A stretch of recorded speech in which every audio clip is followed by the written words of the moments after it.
ഇത് പടച്ചവന്റെ പരീക്ഷണമാ. അല്ലാഹു തന്നെയല്ലേ പറഞ്ഞു തന്നത്. പരിശുദ്ധമായ ഖുർആൻ പറയുകയാണ്, ഇന്നാ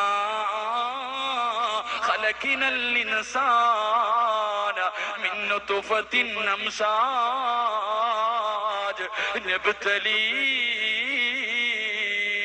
അല്ലാഹുവിന്റെ ഖുർആൻ പറയുകയാണ്, മനുഷ്യ നിന്നെ ഞാൻ സൃഷ്ടിച്ചിരിക്കുന്നത് എടാ പരീക്ഷിക്കുന്നതിന് വേണ്ടിയാ. അല്ലാഹു തന്നെയാ പറയുന്നത്, ഇന്നാ ഖലഖനൽ ഇൻസാന മിൻ നുത്ഫത്തിൻ അംസാജിൻ നബ്തലീ. നിന്നെ പരീക്ഷിക്കാനാണ് നിന്നെ ഞാൻ സൃഷ്ടിച്ചതെന്ന് പരിശുദ്ധമായ ഖുർആൻ പറയുമ്പോൾ അല്ലാഹുവിന്റെ ഖുർആൻ പറഞ്ഞു തരികയാണ്, നമ്മളെ പരീക്ഷിക്കുന്നതിന് വേണ്ടിയാണ് അല്ലാഹു നമ്മളെ സൃഷ്ടിച്ചത്.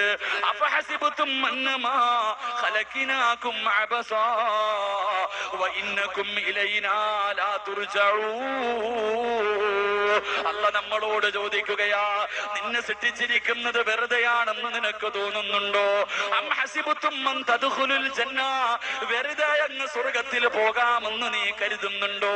അല്ലാഹു ചോദിക്കുകയാണ്, വലമ്മാ യഅതികും മസലുൽ ലദീന ഖലൗ മിൻ ഖബലികും, നിന്റെ മുൻഗാമികൾ അനുഭവിച്ച ദുഃഖങ്ങളും ദുരിതങ്ങളും വേദനകളും കടങ്ങളും പ്രശ്നങ്ങളും പ്രതിസന്ധികളും പ്രതിബന്ധങ്ങളും ഒന്നും നേരിടാതെ നീ വെറുതെ അങ്ങ് സ്വർഗ്ഗത്തിൽ കടക്കാമെന്ന് കരുതുന്നു?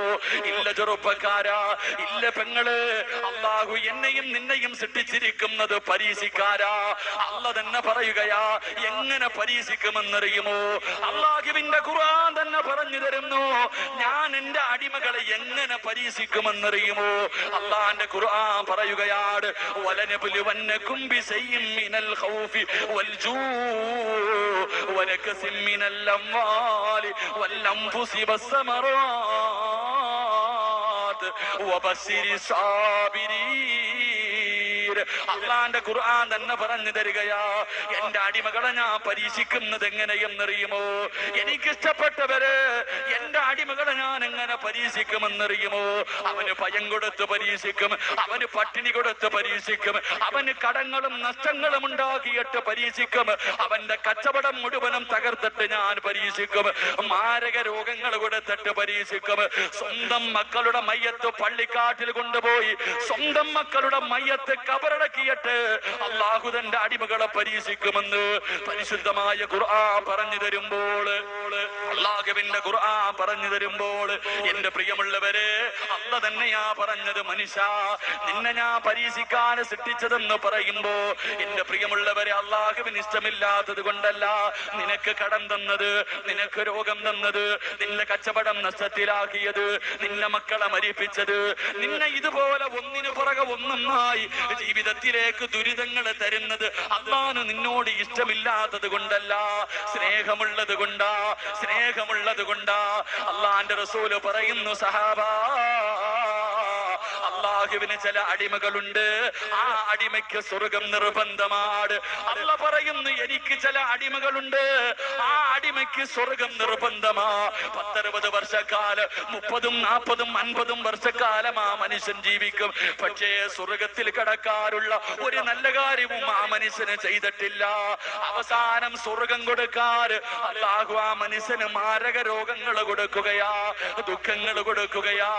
എന്നിട്ട് ആ ദുഃഖത്തിനെ കൊണ്ട് രോഗം കൊടുത്തിട്ട് അവന് ശമിക്കുകയാ. അതിനു പകരം അല്ലാഹു സ്വർഗം കൊടുക്കുമെന്ന് നബിയുനാ റസൂലുള്ളാഹി സല്ലല്ലാഹു അലൈഹി വസല്ലം. അല്ലാഹുവിന് ഇഷ്ടമില്ലാത്തത് കൊണ്ടല്ല നിനക്ക് ദുഃഖവും ദുരിതവും തരുന്നത്, ഇഷ്ടമുള്ളത് കൊണ്ടാണ്. അല്ലാഹുവിന് ഇഷ്ടമുള്ളവരെ അല്ലാഹു പരീക്ഷിക്കും. ഹദീസിൽ കാണാം ഒരു മനുഷ്യന് പനി, ആ പ്രതിഫലം അറിഞ്ഞിരുന്നെങ്കിൽ നമ്മൾ ദുആ ചെയ്യും, പടച്ചവനെ പനി തരണേ അല്ലാഹ്. ഒരു മനുഷ്യന് പനി വന്ന 3 പ്രതിഫലം, ആ പ്രതിഫലം അറിഞ്ഞിരുന്നെങ്കിൽ നാളെ പടച്ചവന്റെ കോടതിക്ക് പോകുമ്പോ ക്യാൻസർ പിടിച്ചവന്, കൈകാലില്ലാത്തവന് അല്ലാഹു കൊടുക്കുന്ന പ്രതിഫലം കാണുമ്പോ അവിടെ നിന്നോണ്ട് പറയും, പടച്ചവനെ എനിക്കിത് നീ തന്നില്ലല്ലോ, എനിക്കിത് തന്നില്ലല്ലോ. അല്ലാഹുവിന്റെ റസൂല് പറയുന്നു, ചില അടിമകൾക്ക് സ്വർഗ്ഗം നിർബന്ധമാണ്, ചില അടിമകൾക്ക് സ്വർഗ്ഗം നിർബന്ധമാണ്. പക്ഷേ സ്വർഗ്ഗത്തിൽ പോകാനുള്ള ഒന്നും ചെയ്യത്തില്ല. 40 കൊല്ലം ജീവിച്ചു, 50 കൊല്ലം ജീവിച്ചു, സ്വർഗത്തിൽ പോകാൻ ഒന്നും ചെയ്തിട്ടില്ല. അവസാനം അല്ലാഹു ആ മനുഷ്യന് സ്വർഗം കൊടുക്കാൻ ക്യാൻസർ കൊടുക്കും, എന്നിട്ട് അനുഭവിക്കും, എന്നിട്ട് അതിനു പകരം സ്വർഗം കൊടുക്കുമെന്ന് നബിയുനാ റസൂലുള്ളാഹി.